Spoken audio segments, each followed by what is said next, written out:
నరేంద్ర మోదీ గారు ఇథోపియా వెళ్ళారు కదా.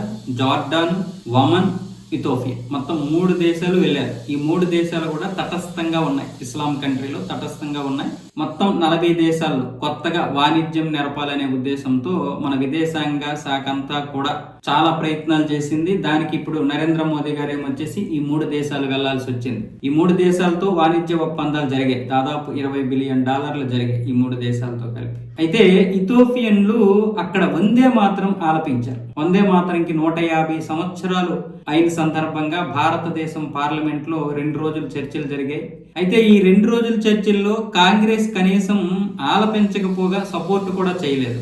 అసలు వందే మాతరం గురించి ఎందుకు ఇంత రాద్ధాంతం చేస్తున్నారనే వితండవాదం కూడా చేసింది. అక్కడ ముస్లిం కంట్రీస్ లో సింగర్లు పాడుతున్నారు, కానీ ఇక్కడ మాత్రం కాంగ్రెస్ వాళ్ళు మాత్రం ఈ వందే మాతరాన్ని విమర్శిస్తున్నారు. ఈ వందే మాతరం స్వాతంత్రోద్యమంలో చాలా కీలక పాత్ర పోషించింది, కానీ గాంధీ దీన్ని విమర్శించాడు. ఎందుకంటే తనకంటే కూడా ఈ వందే మాతరం గీతానికి పేరు వస్తుందనే ఉద్దేశంతో చేసినటువంటి కుట్రది. అందుకే కాంగ్రెస్ మొదటి నుంచి కూడా వందే మాతరాన్ని విమర్శిస్తూ వచ్చింది. 100 సంవత్సరాలైనటువంటి సందర్భంలో కూడా కనీసం అప్పట్లో నెహ్రూ కాలంలో దీనికి ఎటువంటి ప్రాధాన్యత ఇవ్వలేదు. ఇప్పుడు 150 సంవత్సరాలు పూర్తయినటువంటి సందర్భంగా ఇప్పుడు కేంద్ర ప్రభుత్వం చేసినటువంటి కార్యక్రమాలకి కాంగ్రెస్ కి కాలింది అనమాట.